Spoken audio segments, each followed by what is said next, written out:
my vibe. I started to focus on all the things I hadn't yet achieved instead of celebrating all the things, the amazing things that I have done. It was as if comparing myself to others was the antithesis of gratitude. Once I realised what was happening, I got back in my own lane and I remembered my why and I looked at how far I'd come. I became my own cheerleader again. Similarly, I once blogged about comparing myself to Got One and compiled a list of things I have in common with him. Number one, we're both Librans. I'm 10 years older than him though. Number two, we both have connections with the East Midlands. So he's from Leicester and I live in Nottingham. Number three, we both have female French bulldogs. His is called Dolly and mine is called Ruby. Number four, we've both trained as makeup artists. He likes the bronzing balls though, and I don't. Number five, we're both good at cooking. He's added his own cooking show to his repertoire. I don't know if you knew that. Number six, we both have issues with our weight. He's recently taken up running and has lost a lot of weight since he's done that. Number seven, we've both been on telly. He's been on telly a lot more than me, though, obviously. Number eight, we're both compassionate and have empathy around struggles with body confidence. And number nine, we're both passionate about helping women feel good about themselves and making minimum effort for maximum impact with clothes. Things we don't have in common: being a household name and having a reported net worth of $1.5 million. So if I focus on this aspect to compare myself against, I might very quickly start to think of myself as being a failure. And I'm sure that we've all have people we feel inspired by, but it doesn't mean that we have to measure our success by comparing ourselves to them. So likewise, you don't know who's looking at you and comparing themselves to you. As my coach reminded me last week, what we see is our 7 out of 10 could be somebody else's 10. It's so easy when you've got big goals to lose sight of how far you've already come. And it's important to acknowledge and recognise the little stepping stones and little wins along the way. For the past few years, I've made a concerted effort to review my achievements at the end of each month. I look at what's worked and what I need to change. I check in against my intentions that I'd set out to focus on for the month, and I think about how I'm feeling with everything. I always ask myself this question: does it make my heart sing? Because I'm striving for ikigai. My question, does it make my heart sing, sort of ties into this. So ikigai is what you love plus what the world needs, and that's your mission. What you love and what you're good at, and that's your passion. What you're good at and what can be paid for is your profession. What you can be paid for and what the world needs is your vocation. If you put all that together with what you love, what the world needs, what you're good at, and what can be paid for, that is your ikigai. So I know where I want to be and what I'm aiming for. So this monthly check-in helps keep me on track. It's good to have a reminder of the bigger picture. It's so easy to look up the mountain and see how much further you've got to climb and then forget to look down and reflect how far you've already come.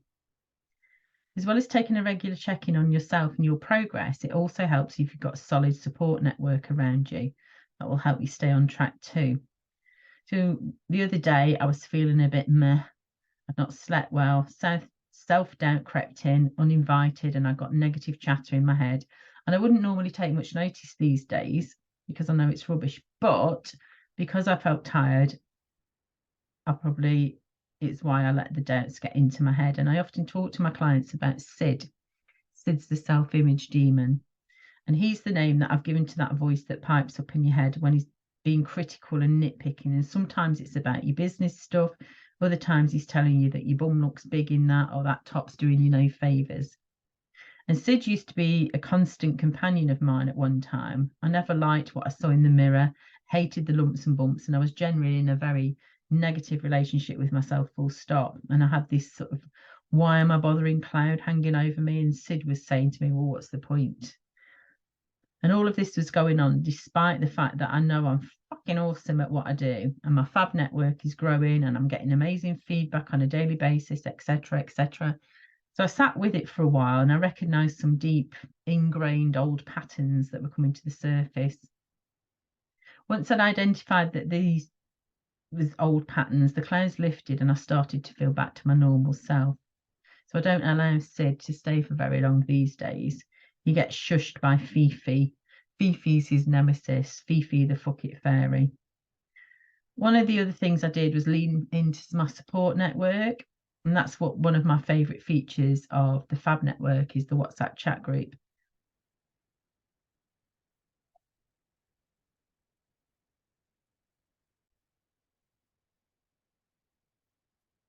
So the other thing that I did was lean into my support network. And one of my favourite features of the FAB network is the WhatsApp chat group.